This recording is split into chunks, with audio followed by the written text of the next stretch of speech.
Hi everyone, my name's Catherine, welcome to my channel. Today I'm going to be doing a review and a wear test of the new L'Oreal Total Cover Foundation. It's not new in America as such, but it is quite a recent release in Australia.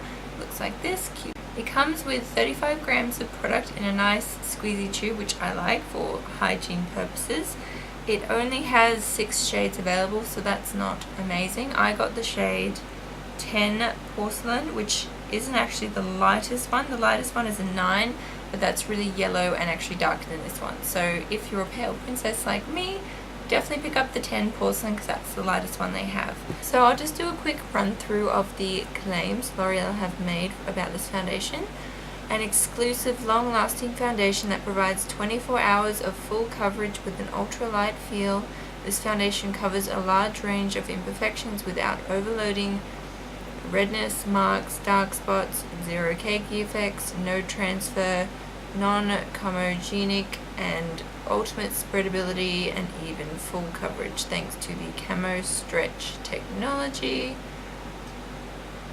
Right. Okay, so we are back with my in-between ugly kind of phase of makeup. It's looking good.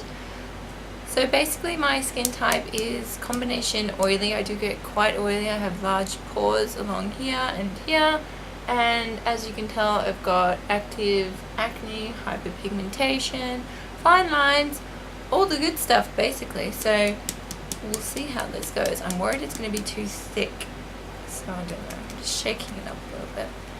I'm going to apply it with a beauty blender, damp beauty blender on this side, and then on the left side I'm going to use a Sigma F80, which is just a flat top kabuki brush. So I'll pop it on the back of my hand. Super thick.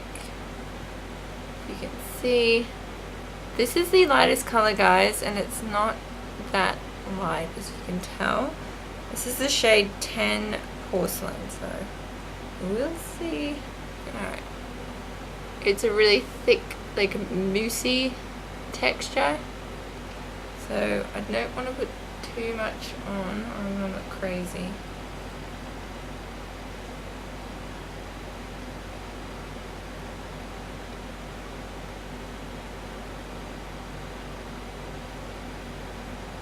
Ooh, really?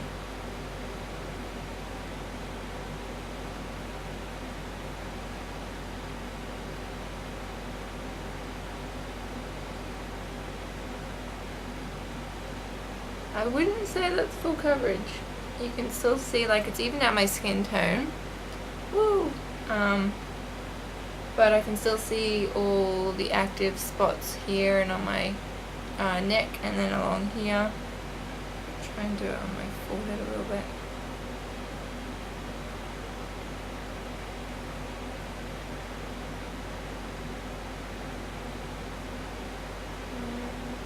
Alright, there's still a lot of like redness peeking through.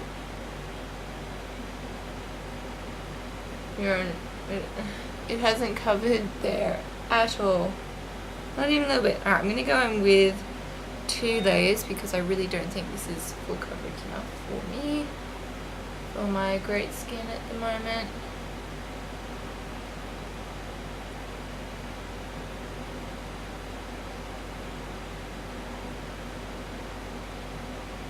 You can see up close I look ridiculous. This side has nothing.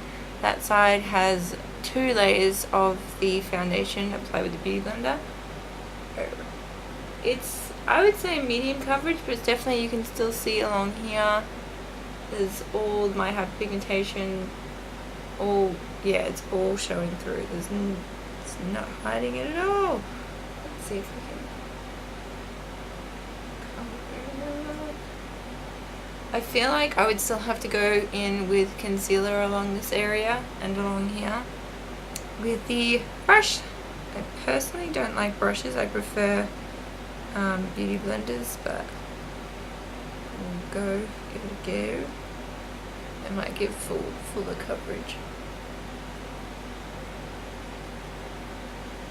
Let me move my mirror.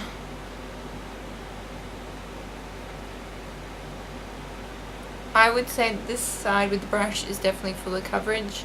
It does cling to dry patches though, so if you have any dry flaky skin, be aware that it's not going to look amazing on you. Show you I've got dry spots here. It's not sinking in or emphasizing my pores, which is good. I feel like I only need one layer with the brush on this side, so definitely covers more than with the Beauty Blender. And I like the finish better too. Normally I don't like brushes, but this actually goes better with the brush.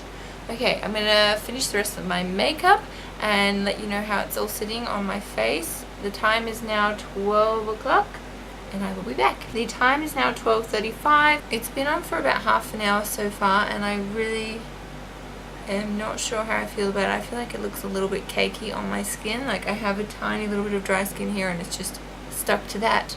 And any sort of fine lines, it's sinking into that. It's making my pores look big. It's not covering as well as I'd like. Honestly, I'm not really feeling this foundation. I'm hoping it will kind of warm up to my skin. I haven't powdered or anything. I've just popped primer on, the foundation and concealer, and then, you know, contour, blush and highlight, but no extra powdering or any of that jazz. I'll let you zoom in. You can see dry skin along here. It's kind of clinging to, you can still see all my hyperpigmentation along here and along here. I have a breakout here, breaking out here, and it's kind of clinging to that. Ooh. Yeah, I don't know.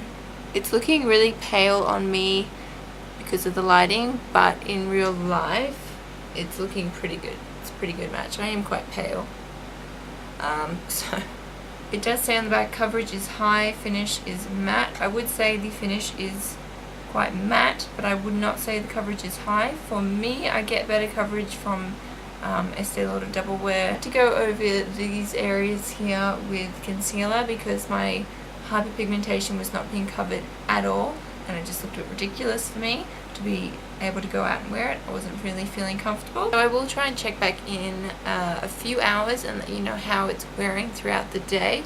So far, I'm not really in love with the whole finish, coverage, everything, but I'm hoping that maybe it will warm up to my skin and start to look a little bit less cakey. I've only done one layer on this side with the brush and 2 layers on this side with the sponge, so we'll see if this one wears better with only 1 layer. We'll see. See you guys in a minute.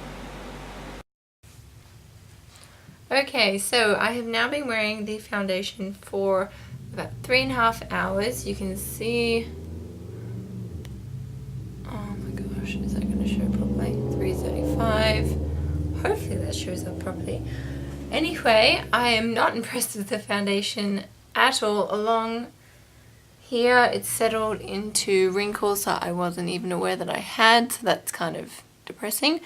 It's settled into wrinkles around my mouth. It's worn off all around my nose, and on my chin it's worn off as well. It's gotten really like splodgy and separated around my pores. Not as much on this side. So the one that I applied with the Beauty Blender, and it was 2 layers, definitely has worn down terribly on the pores. This side is okay, but around the oily areas of my face, it is not cutting it. I think maybe if I was to wear it again, I would do 1 layer with a brush and then have to set it with some sort of mattifying powder, because it just does not handle oil at all, and it's just looking really bad. I don't think I'm going to do any more check-ins because it's been 3.5 hours and it's just worn down so badly, and I'm just, yeah, there's no point. It's gonna get worse from here, but you can see, I'll zoom you in, how hideous that is. Look how many, like, my pores are so visible, and it's really like cakey but separated and settled into lines. It's all rubbed off here. It's not as bad on this side. It's still not amazing, and my nose looks hideous. And then, yeah, the wrinkles here. It's not looking very good. The one's not open yet. Okay, Mummy will come and help you now. Okay, I'm gonna go do it with my son, Henry. So yeah, all in all, I'm not really impressed with the foundation. I wouldn't probably wear it again. I'm not in love, but if you have, so even if you have dry skin, it clings to dry patches, so it just wouldn't last. Do you want to say hello? I'm filming. You want to look in the... What? There you are. You look cute. I got short pants today. Sorry? I got short. What is that bit? That's a bit of a mirror, Bubby. Okay, so all in all, I probably wouldn't wear it again, but if you have normal skin, it probably would work for you. Thank you so much for watching, and I'll see you guys in my next video. Bye!